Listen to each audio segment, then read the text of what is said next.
పవన్ కళ్యాణ్ పిఠాపురంలో ఈసారి 1,00,000 ఓట్లతో గెలుస్తా అన్నాడు. అటు చూసినట్లయితే పవన్ కళ్యాణ్ తరపున ఏదైతే ఉందో జబర్దస్త్ కమెడియన్స్ అందరూ ప్రచారం చేస్తున్నారు. అంతమంది కమెడియన్స్ వచ్చినా అతను కూడా కమెడియన్గా అయ్యారు కదండి. ఆ మాత్రం ఒంట్లో బాగోలేదని సమయంలోనే అతను ఏకంగా హైదరాబాద్ వెళ్ళిపోయారు. సొంతగా ఇల్లు కూడా కొనుక్కున్నారు. ఉన్నూరులో వైద్యం చేసుకున్నా పొన్నూరులోనే ఇప్పుడే వైద్యం చేసుకున్నారంటే రేపొద్దున పొరపాటున గెలవకపోవచ్చు కానీ ఉంటారనే విషయం అయితే పక్క.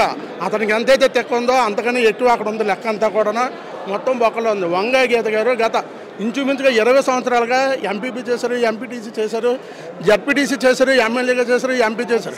ఇప్పుడు నియోజకవర్గంలో కూడా ఆవిడ చేసిన అభివృద్ధి ఉంది, ఇంతకుముందు చేసిన అభివృద్ధి ఉంది. ఆవిడ అనేది అక్కగానే ఉన్నారే తప్ప ఆవిడ ఎమ్మెల్యే క్యాడర్ అయితే ఇంతవరకు కూడా చూపించలేదు. ఇతని పవన్ కళ్యాణ్ అంటారు తప్ప పవన్ అన్న అనే మాట అనేది మాత్రం ఎక్కడా కూడా ఉండదు. ఇటువంటి వ్యక్తులు మనం గెలిపించుకొని ఆ నియోజకవర్గాన్ని కంగాలు చేసుకునే బదులు వంగాయ గీత గారిని అత్యధిక మెజార్టీతో గెలిపిస్తే మన జగన్ గారు ఒకటే మాట అన్నారు.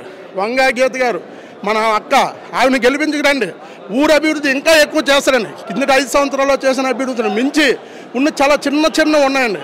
అవి కూడా పూర్తిగా అభివృద్ధి చేసి మన సత్తా చూపిస్తానని చెప్తున్నారు. జై జగన్.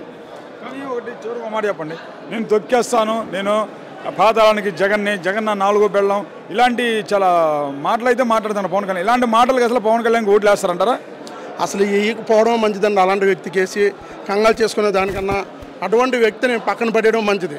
తొక్కేస్తాను నెట్టేస్తానని చెప్తుందని అతనే పచ్చడి అయిపోయేటట్టుగా ఉన్నారు తప్ప గత కాలంలో చేసిన 2 నియోజకవర్గాల్లో 1 నియోజకవర్గంలో కూడా గెలవలేని పరిస్థితిలో ఉండి ఇప్పుడు ఈ పిఠాపురంలోని క్యాస్ట్ లేదని కాపు వర్గాన్ని కూడా రెచ్చగొట్టి ఆ వర్గాన్ని కంగాలు చేసుకొని మిగతా వర్మ గారితో తిట్లు తింటారండి. అతను అన్నారా పార్లమెంట్ వెళ్ళి మోడీ గారు కాలు పట్టుకున్నాను, బతిమాలను, పార్టీని లీడ్ చేశానని.